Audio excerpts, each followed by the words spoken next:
யோ பொண்ணதாயா, கொஞ்சம் இங்க திரும்பி பாரு. உன்னை பார்க்க ஆள் வந்திருக்கு. யாரு? இந்துமதி அம்மாவா? வந்தவங்களோட பேர் என்ன, ஊர் என்ன, விலாசம் என்னன்னு எல்லாத்தையும் உங்கள்கிட்ட சொல்லிட்டு முன்கூட்டியே அப்பாயின்மெண்ட் வாங்கினா மட்டும்தான் வந்து பார்ப்பீங்களோ? ஜெயிலில் கைதியாக இருக்க உன்னையெல்லாம் மதிச்சு உன்னை பார்க்கறதுக்கு ஒரு ஆள் வந்திருக்குன்னு நினச்சி சந்தோஷப்படுவியா?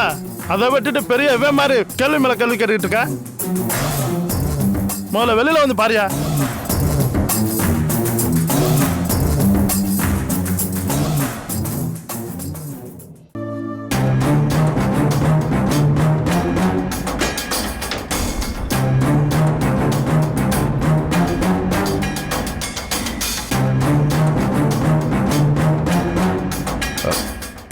திவ்யா, நீ எதுக்காக இங்க வந்த?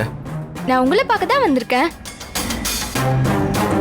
என்ன மாமா, நான் ஜெயில்ல இருக்கும்போது நீங்க வந்து பார்க்கல, ஆனா நீங்க ஜெயில்ல இருக்கும்போது நான் உங்களை பார்க்க வந்திருக்கேன் பாத்தீங்களா? நீ காரணமே இல்லாம வரமாட்டியே, இப்ப எதுக்காக வந்திருக்க? பரவாயில்லையே மாமா, நீங்க ரொம்ப புத்திசாலி. நான் கூடிய சீக்கிரமே உங்களை ஜெயில்ல இருந்து கூட்டிட்டு போக தான் வந்திருக்கேன். என்ன இவ வந்ததுல இருந்து என்னென்னமோ பேசிட்டு இருக்கா? ஏதோ பெருசா பிளான் பண்றாளோ? நீங்க மைண்ட் வாய்ஸ்ல என்ன யோசிக்கிறீங்கன்னு எனக்கு நல்லா தெரியுது. என்னடா இவ ஏதோ பெருசா பிளான் போட்டிருக்காளோன்னு தானே பாக்குறீங்க. நீங்க கேக்குற எல்லா கேள்விக்கும் பதில் இருக்கு, ஆனா அதை இப்ப என்னால சொல்ல முடியாது.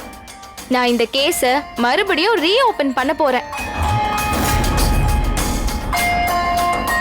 ஏன் மாமா, நான் வந்ததுல இருந்து என்ன சொன்னாலும் ஷாக் ஆகுறீங்க? முதல்ல நான் சொல்ல போறத தெள்ள தெளிவா கேளுங்க. நீங்க சீதா அத்தையை கொலை பண்ணலன்னு எனக்கு நல்லா தெரியும். அதனாலதான் உங்களை நான் நிரபராதின்னு நிரூபிச்சு இந்த கேஸ்ல இருந்து உங்களை கூடிய சீக்கிரமே விடுதலை பண்ண போறேன். நீங்களும் வெளியே வர போறீங்க. சரி, நான் விடுதலையாகி வெளியில வர்றதுல உனக்கு என்ன லாபம்? மாமா, இப்போதைக்கு நான் சொல்றத மட்டும் செய்யுங்க.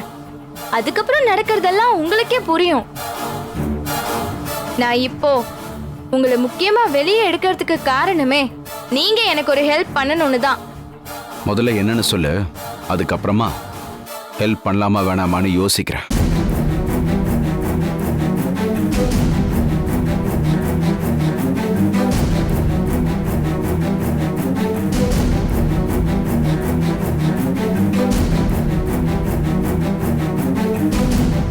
வரட்டா?